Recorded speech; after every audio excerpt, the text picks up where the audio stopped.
Praise the lord. నిజమైన స్వరం.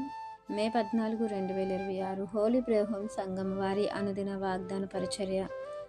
విరిగిన హృదయము గలవారికి యెహోవా ఆసన్నుడు. కీర్తనల గ్రంథము 34వ అధ్యాయము 18వ వచనము.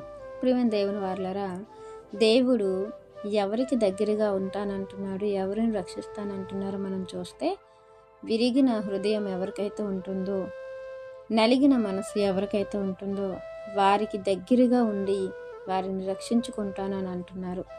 ఎందుకంటే విరిగిన హృదయం జీవితంలో అలసిపోయి ఎన్నో ఓటములు వారి జీవితంలో చోటు చేసుకొని విసిగిపోయి వారి జీవితం ఎందుకు అనే ప్రశ్నార్థమైన బ్రతుకుతున్న వారికి దేవుడు దగ్గరగా ఉండి వారికి దగ్గరయ్యి వారిని రక్షించుకుంటానని అంటున్నారు.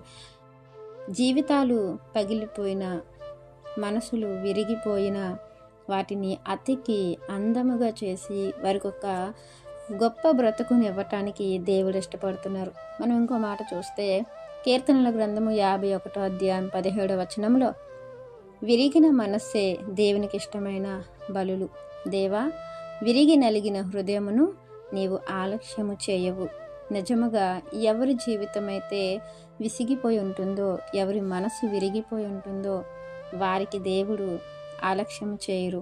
వారి జీవితాలను కట్టడానికి దేవుడు ఎల్లప్పుడూ వారికి దగ్గరగా ఉంటారన్న విషయాన్ని మనం జ్ఞాపకం చేసుకోవాలి. ఇంకొక మాట మనం చూసుకున్నట్లయితే, యెషయా గ్రంథము 57వ అధ్యాయము 15వ వచనంలో, మహోన్నతుడును మహాగణుడును పరిశుద్ధుడును నెత్తి నివాసి అయిన వాడు ఇలాగ సెలవిచ్చుచున్నాడు, నేను మహోన్నతమైన పరిశుద్ధ స్థలములను నివసించు వాడను అయినను వినయము గల వారి ప్రాణమును ఉజ్జీవింపచేయుటకును, నలిగిన వారి ప్రాణమును ఉజ్జీవింపచేయుటకును, వినయము గల వారి యొద్ద, దీన మనసు గలవారి యొద్దను నివసించుచున్నాను. అంటే మన జీవితాలు, మన మనసులు, మనం అలసిపోయి ఉన్నప్పుడు, మన హృదయం విరిగి ఉన్నప్పుడు, మన మనసు నలిగి ఉన్నప్పుడు దేవుడు మనల్ని రక్షించుకోవటానికి ఆ యొక్క పరిశుద్ధ పర్వతము మీద నుంచి దిగి వస్తారు, మనతో ఉంటారు, మనల్ని కాపాడుకుంటారు అనే సత్యాన్ని దేవుడు ఇక్కడ మనకు తెలియపరుస్తూ ఉన్నారు.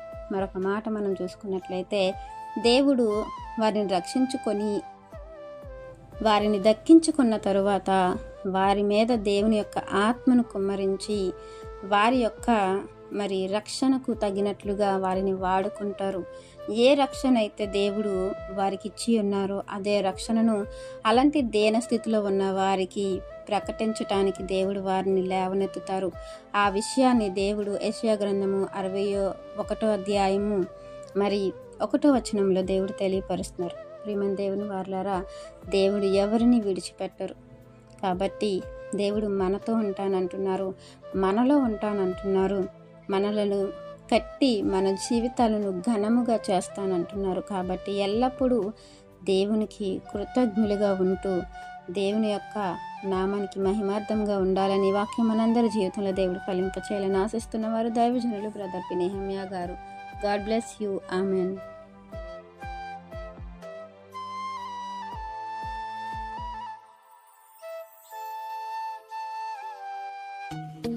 Hi friends, holy prayer home Gajuwaka సంఘం వారు మాట్లాడిన విలువైన దేవుని సందేశములను మీరు వినటానికి మా యొక్క యూట్యూబ్ ఛానల్ హోలీ ప్రేయర్ హోమ్ను సబ్స్క్రైబ్ చేసుకొని పక్కనున్న బెల్ ఐకాన్ క్లిక్ చేయగలరు.